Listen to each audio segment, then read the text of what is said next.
సమాజ హితమే ధ్యేయంగా యువత ముందుకు దూసుకుపోతోంది. తమ పని తాము చేసుకుంటూనే సమాజ సేవకు సమయం కేటాయిస్తోంది. విభిన్న మార్గాల్లో ప్రత్యేక గుర్తింపు సాధిస్తూ మరింత మందికి ఆదర్శంగా నిలుస్తోంది. అలాంటి యువత మనోభావాలను మనం ఇప్పుడు చూద్దాం. Arise awake and stop not till you achieve your goal అన్న స్వామి వివేకానంద మాటల స్ఫూర్తిని అందుకున్న యువత సేవా మంత్రంతో ముందడుగు వేస్తోంది. విభిన్న మార్గాల్లో సమాజ అభివృద్ధికి కృషి చేస్తుంది. ఇప్పుడు ఈ యువత అభిప్రాయాలను తెలుసుకుందాం. చదువుతో వచ్చిన జ్ఞానాన్ని సమాజానికి ఉపయోగపడే విధంగా మలుచుకున్నారు నిఖిత. యువత విభిన్న మార్గాల్లో విజయాలు సాధించేందుకు ఉన్న అవకాశాలను అధ్యయనం చేస్తూ యుఎన్ఓ అనుబంధ సంస్థ నిర్వహించిన అంతర్జాతీయ సదస్సులో మాట్లాడే అరుదైన అవకాశాన్ని సొంతం చేసుకున్నారు. అక్కడ ఏ అంశాలని స్పృశించారో దాని ద్వారా మీరు యువతకు ఏం చెప్పదలుచుకుంటున్నారు? ఈ కాన్ఫరెన్స్ యొక్క కోర్ మోటో ఏంటంటే youth peace and violent extremism అండి. సో ఏ విధంగా యూత్ ఈ టెర్రరిజం వాటికి చాలా ఇన్ఫ్లుయెన్స్ అయిపోతున్నారు. సో వాళ్ళని అంటే కొన్ని స్ట్రాటజీస్ ఉపయోగించి వాళ్ళని డైవర్ట్ అవ్వనివ్వకుండా వాళ్ళ డెవలప్మెంట్ కోసం మనం ఏం చెయ్యొచ్చు అంటే గ్లోబల్ వైజ్గా మొత్తం ఇక్కడండి 143 కంట్రీస్ రిప్రజెంట్ చేశారు. సో ఇట్ వాజ్ ఓన్లీ 2 కంట్రీస్కి మాత్రమే మాట్లాడే అవకాశం వచ్చింది. ఒకటి ఇండియా, 2 కంబోడియా. సో ఇండియా నుంచి అయితే నేను మాట్లాడిన అంశం ఏంటంటే గాంధీ అండ్ పీస్ కమ్యూనికేషన్. అంటే ప్రతి యంగ్స్టర్ ఏ రకంగా ఉపయోగిస్తే ఇప్పుడున్న ప్రజెంట్ కాంపిటేటివ్ వరల్డ్లో వాళ్ళకంటూ ఒక సిగ్నిఫికెన్స్ని ఎలా తెచ్చుకోవచ్చు అనే దాని మీద నేను ఫోకస్ చేశాను. దేశంలో చూస్తే చాలామంది యువత గ్రాడ్యుయేట్స్గా ఇంజనీరింగ్ చేసి బయటకు వస్తూ ఉన్నారు. బట్ వీళ్ళకి అవకాశాలు చూస్తే మాత్రం ఎక్కడ కనిపించడం లేదు. దానికి సంబంధించి మీరు లింగ్విస్టిక్స్ రీసెర్చ్ సొసైటీ నుంచి చేసిన అధ్యయనాల్లో ఎలాంటి అంశాలను గుర్తించారు? యువతకి దీని ద్వారా ఏం చెప్పదలుచుకుంటున్నారు? ఆల్మోస్ట్ 52% యూత్ అంటే there is a difference between employment and employability. 52% తర్వాత ఆటోమేషన్కి వెళ్ళిపోతుంది. అంటే ఒక హ్యూమన్ బీయింగ్ అనేది we are going to be replaced by technology and machineries. So మరి ఒక మెషిన్కి మనకి తేడా ఏంటంటే జస్ట్ ఉన్న మన స్కిల్స్ బట్టి మన ఇంపార్టెన్స్ పెరుగుతుందండి. సో ప్రజెంట్ ఈ ఉన్న మొత్తం టెక్నాలజీ వరల్డ్లోని హ్యూమన్కి ప్లేస్ లేదంటే ఒక హ్యూమన్కి సర్వైవల్కి ఉపయోగపడని ఏ టెక్నాలజీ అన్నా ఉపయోగం లేనిదే అనిపిస్తుంది. సో అలాంటప్పుడు నేనేం చెప్తున్నానంటే యూత్ అనేది చాలా ఆపర్చునిటీస్ ఉన్నాయండి. అది మనం ఎలాగా మన వైపు మరలించుకోవాలనేది అది మన దాని దగ్గర ఉంది. బాలిక విద్యతోనే సమాజానికి దేశానికి వెలుగు సాధ్యమవుతుందని నమ్మారు ఉప్పలపాటి రాణా. సుమారు దేశవ్యాప్తంగా 6,000 కిలోమీటర్లకు పైగా స్కేటింగ్ చేస్తూ బాలికలు చదువుకోవాల్సినటువంటి అవసరాన్ని ప్రతి ఒక్కరికి వివరించేటువంటి ప్రయత్నం చేశారు. చెప్పండి రాణా గారు, మీరు అమ్మాయిలు చదువుకోవాలి, ఖచ్చితంగా చదివితేనే దేశానికి ఉజ్వల భవిష్యత్తు ఉంటుందని నమ్మారు. సుమారు 6,000 కిలోమీటర్లకు పైగా మీరు పయనించారు. ఈ ప్రయాణంలో ఎలాంటి అనుభవాలు మీకు ఎదురయ్యాయి? ఏం చెప్పదలుచుకుంటున్నారు? నాకున్న ఎబిలిటీస్ అంటే స్కేటింగ్, రైటింగ్, స్పీకింగ్ వాడి ఒక సోషల్ కాజ్ కోసం వర్క్ చేసి ఒక సొల్యూషన్ రూపంగా తీసుకొద్దామని అనుకున్నాను. దానిలో చూస్తే బాలికల విద్య మీరు అన్నట్టుగా ఆ ఒక్క అటెంప్ట్ అంటే ఒక 25,000 మంది ఆడపిల్లల్ని చదివించాలనుకోవడంతో ఎన్నో ప్రాబ్లమ్స్ సాల్వ్ చేయొచ్చు అని తెలిసింది.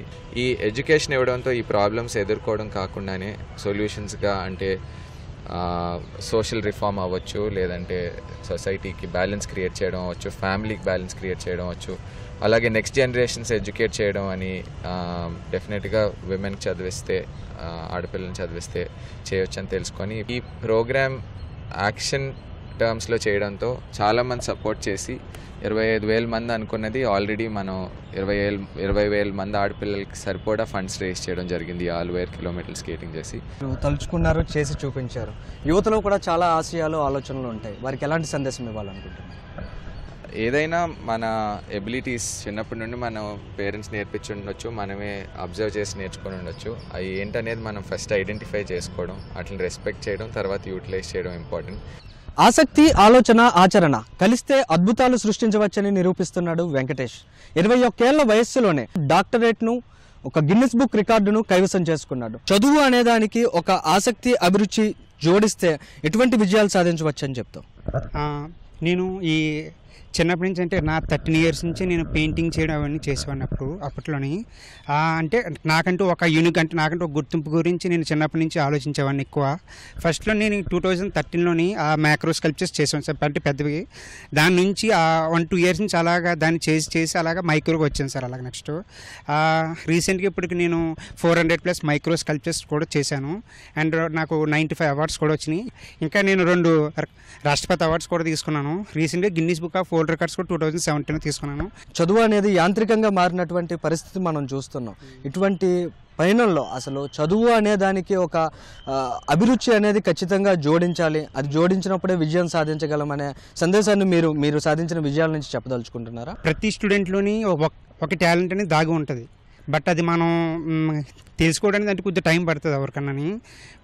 నేను ఇచ్చే మెసేజ్ ఏంటంటే ప్రతి పేరెంట్కి వాళ్ళ యొక్క పిల్లల్ని సపోర్ట్ చేయమని చెప్పి నేను అడుగుతున్నాను. యువత సమయాన్ని కూడా ఎలా సద్వినియోగం చేసుకోవచ్చు? ఒక 20 ఏళ్ల వయసులోనే మీరు ఇన్ని విజయాలు సాధించారు. యువత ఏ విధంగా సమయాన్ని సద్వినియోగం చేసుకుని ముందుకెళ్ళాలంటారు? అంటే వాళ్ళు ప్రస్తున్న రోజుల్లో అయితే వాళ్ళకి సోషల్ మీడియాకి ఎక్కువ అట్రాక్ట్ అవుతున్నారు. అదైతే అది తగ్గిస్తే బెస్ట్ అని నా యొక్క ఒపీనియన్. అది పుస్తక పఠనం జ్ఞానాన్ని విజ్ఞానాన్ని పంచుతుంది, జీవితానికి సరైన మార్గాన్ని నిర్దేశిస్తుంది. అందుకే ఐఆమ్ బుకహాలిక్ అంటూ సంవేద్ అనే యువకుడు ఒక వినూత్న ప్రయత్నం చేస్తున్నారు. ప్రతి ఒక్కరితో పుస్తకం పట్టించే దిశగా అడుగులు వేస్తున్నారు. ఐఆమ్ బుకహాలిక్ అనే కాన్సెప్ట్ ప్రధానంగా ఎలాంటి లక్ష్యాన్ని చేరుకునే ఉద్దేశంతో చేస్తున్నారు? ఇప్పుడున్న డిజిటల్ వరల్డ్లోని బుక్ రీడింగ్ అనేది అంతరించిపోతుంది అని చెప్పచ్చు. ఇప్పుడున్న పరిస్థితుల్లోని బుక్ రీడింగ్ అనే దాని మీద మనం ఒక డిఫరెంట్ కమ్యూనిటీని బిల్డ్ చేద్దాం అనే దిశగా మేము మా ఐఎమ్ బుకహాలిక్ సంస్థ వెళ్తుంది అనమాట. ఈ కమ్యూనిటీలో ఏంటి అంటే డిఫరెంట్ మీటప్స్ పెట్టి, బ్లైండ్ ఫోల్డ్ మీటప్స్ అని, బుక్ ఛాలెంజెస్ అని పెట్టి ఎవరైతే బుక్ రీడింగ్లో ఉన్నారో వాళ్ళకి ఒక మోటివేషన్, ఒక ఇన్స్పిరేషన్ లాగా క్రియేట్ చేద్దాం అనే దీనిలో వెళ్తాం. ప్రధానంగా ఒక పుస్తకం చదవడం ద్వారా యువతకి కానీ పుస్తకం చదివేటువంటి వారికి ఎలాంటి స్ఫూర్తి కలుగుతుంది? దీన్ని మీరు ఏ విధంగా చెప్తున్నారు? యువత ప్రతి ఒక్కరూ కూడా పుస్తకం చదవాలనే విషయాన్ని ఏ విధంగా చెప్తున్నారు? ఇప్పుడున్న పరిస్థితుల్లోని ప్రతి మనిషి ఇన్స్పిరేషనే. అబ్దుల్ కలాం గారు కానీ, స్టీవ్ జాబ్స్ కానీ, ఇలా చాలామంది గొప్ప వ్యక్తులు చాలా కష్టమైన పరిస్థితుల నుంచి ఛేదించి ఇప్పుడు ఒక సక్సెస్ఫుల్ ప్లేస్కి వచ్చారు. అలాంటి వాళ్ళ స్టోరీస్ చదివి మనం స్ఫూర్తి పొంది యూత్ అనే వాళ్ళకి ఆల్రెడీ ఒక మార్గంలా కనిపిస్తుంది. సో వాళ్ళు కన్ఫ్యూజ్ అవ్వరు. సో ఆల్రెడీ అబ్దుల్ కలాం గారు ఈ పర్టికులర్ పాత్లో వెళ్ళారు కదా, నేను కూడా అలాగే వెళ్తాను అని చెప్పి ఒక ఇన్స్పిరేషన్లా వస్తుంది. దశాబ్ద కాలానికి పైగా సేవా మార్గం, ఎలాంటి వనరులు లేకున్నా 100 మంది అభిమానాన్ని పొందుతూనే వేలాది మందికి సేవ చేస్తున్న చరణ్ అనుభవాలను తెలుసుకుందాం. చరణ్, ఒక హెయిర్ డ్రెస్సింగ్ అనేటువంటి ఒక వృత్తితో ప్రారంభమైన నీ సేవా మార్గం ఇవాళ ఎంతోమంది అనాథ పిల్లలను చేరువ చేసుకుంటూనే వారికి విభిన్నమైనటువంటి మార్గంలో సేవను అందిస్తున్నాం. అసలు ఈ అనుభవం ఎలా ఉంది? నేను హెయిర్ స్టైలిస్ట్ని. సో ఈ ప్రొఫెషన్ అనేది నేను స్టార్ట్ చేసినప్పటి నుంచి నేను ఈరోజు 12 years నుంచి ప్రతి ఆర్ఫనేజ్కి వెళ్ళడం, ప్రతి ఓల్డ్ ఏజ్ హోమ్కి వెళ్ళడం, పిల్లల్ని చూసుకుంటూ వాళ్ళకి హైజీన్ గురించి సేవ అనేది అందరూ చేస్తున్నారు. ఒకరు తీసుకెళ్ళి బట్టలు ఇస్తారు, ఇంకొకరు వెళ్ళి పుట్టినరోజులు చేసుకుంటారు, కానీ వాళ్ళకి ఇంకొకరు వెళ్ళి ఫుడ్ పెడుతుంటారు. కానీ ఇలా వెళ్ళి వాళ్ళ హైజీన్కి సంబంధించి ఎవరు కూడా తీసుకోవడానికి వాళ్ళకి ఐడియా కూడా రాదు. కానీ ఒక హెయిర్ స్టైలిస్ట్గా నాకు ఒక 12 years బ్యాక్ వచ్చిన ఈ అనుభవం ఏంటంటే వాళ్ళకి వెళ్ళాలి, చేయాలి, చేస్తే వాళ్ళ నీట్నెస్ ఎవరు చూసుకుంటారు. కొన్ని పరిస్థితులు నేను చూసాను, పిల్లల్లో ఒక అన్హైజీన్ అనేది ఎక్కడో ఉంది. సో వాళ్ళు కొంచెం నీట్గా ఉండాలి, వాళ్ళ హెయిర్ ఎలా మెయింటైన్ చేసుకోవాలో చెప్పాలి, వాళ్ళ స్కిన్ ఎలా మెయింటైన్ చేసుకోవాలో చెప్పేవాళ్ళు తక్కువ ఉంటారు. సో దీని గురించి నాకున్న ప్రతి ఒక్క మంగళవారాన్ని సొసైటీకి షేర్ చేస్తే బాగుంటుంది కదా, ఈ యొక్క మంగళవారాన్ని ఒక మంచి కాన్సెప్ట్గా వాడితే బాగుంటుంది కదా అన్నప్పుడు నేను ప్రతి మంగళవారం కూడా ఉదయం సలూన్ నెలగా క్లోజ్ ఉంటుంది కాబట్టి ఆ రోజు వెళ్ళి పిల్లలకి వెళ్ళి హైజీన్ గురించి చెప్పడం ఒక స్కూల్గా స్టార్ట్ చేశాను. వాళ్ళకి వెళ్ళి ఫ్రీగా హెయిర్ కట్స్ చేసి వాళ్ళకి షాంపూ అది చేసి ఇలా ఉండాలి, ఇలా నీట్గా ఉంటే మీకు కూడా చాలా బాగుంటుందని చెప్పడం వల్ల వాళ్ళు చాలా మోటివేట్ అయ్యారు. ఆ పిల్లలు వినడంతో పక్క పిల్లలు మోటివేట్ అయ్యారు. సో ఇలా మోటివేట్ చేస్తూ ఈరోజు 13 schools అవి వైజాగ్లో మనం చేయడం జరుగుతుంది, వెళ్ళి హైజీన్ గురించి చెప్పడం. సో నేనే కాదు, ఈరోజు నాతో పాటు చాలామంది టీం కూడా యాడ్ అయ్యారు. పర్యావరణ హితమే సమాజ హితం అంటున్నారు శిరీష. గత 7 ఏళ్లుగా పర్యావరణాన్ని కాపాడుకోవాల్సిన ఆవశ్యకతను భావి తరాలకు వివరించే ప్రయత్నం చేస్తున్నారు. ప్రస్తుతం శిరీష మనతో ఉన్నారు, మరిన్ని వివరాలు ఆమెను అడిగి తెలుసుకుందాం. శిరీష గారు, ప్రధానంగా ప్రతి ఒక్కరిలో కూడా పర్యావరణ స్పృహ పెరగాలనేది ఇవాళ బలంగా వినిపిస్తున్నటువంటి నినాదం. దీనికి సంబంధించి విద్యార్థులు యువతలో మీరు ఎలాంటి స్పృహ కల్పించే ప్రయత్నం చేస్తున్నారు? ప్రజెంట్ ఇప్పుడున్న పరిస్థితుల్లోని మనం పీల్చే గాలి కానీ, నీరు కానీ, తినే ఆహారం కానీ అంతా కూడా పొల్యూషన్ అయిపోయింది. అలాగే మనం పీల్చే గాలిలోని 2 శ్వాసల్లో కానీ ఆక్సిజన్ లేకపోతే మనిషి అనేవాడు బ్రతకడం చాలా కష్టం. ఏ జీవి బ్రతకలేదు. అలాంటి అంత అవసరమైన ఆ గాలిని మనం ఏం చేస్తున్నామంటే ఇండస్ట్రీస్ అని పొల్యూషన్ చేసేసి పూర్తిగా దాన్ని పాడు చేసేస్తున్నాం. ఇప్పుడు నీరు కొనుక్కుంటున్నాం, త్వరలో ఇంకా గాలిని కూడా కొనుక్కునే పరిస్థితి వస్తుంది, ఆల్రెడీ వచ్చింది. వీటన్నిటికీ కారణం ఏంటా అన్నది మనకు ముందు నుండి అవగాహన కల్పించాలి అనే ఉద్దేశంతో పిల్లలకి మేము స్కూల్స్కి, కాలేజెస్కి వెళ్తున్నాము. మన వైజాగ్ సిటీలో ఉన్న ఇప్పటివరకు 210 స్కూల్స్లో, కాలేజెస్లోని అలాగే మహిళలకి ఎక్కువగా ఈ పొల్యూషన్ వల్ల ఎఫెక్ట్ అవుతున్నది ఎక్కువగా మహిళలు, పిల్లలే.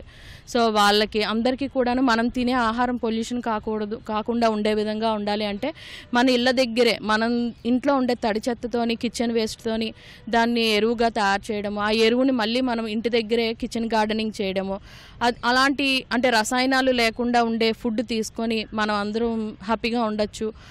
ఇలాంటి విషయాల గురించి మేము ట్రైనింగ్స్ ఇస్తున్నాము. అలాగే స్కూల్స్లో, కాలేజెస్లో కూడా పిల్లలకి ఈ విషయాల గురించి చెప్తున్నాము. యువత వ్యక్తిగతంగా ఎలాంటి శ్రద్ధ తీసుకోవాలంటారు పర్యావరణాన్ని కాపాడుకునే దిశగా? ఏ విధమైన సందేశాన్ని మీరు మీ 7 ఏళ్ల అనుభవం నుంచి చెప్పదలుచుకుంటున్నారు? ఎంతో టెక్నాలజీ వచ్చింది, ఇప్పుడు ఎంతో ఫ్యాషన్గా ఉంటున్నారు, అన్నీ ఉంటున్నాయి. కానీ దాంతోపాటు మనం ఒక పర్యావరణ స్పృహ అనేది ఉండాలి. ఎందుకంటే పర్యావరణం మనకి ఒక తల్లి లాంటిది. దాన్ని కోల్పోయాము అంటే మనం బ్రతకడం కష్టం అన్నది ముందు వాళ్ళ మైండ్లో ఉండాలి.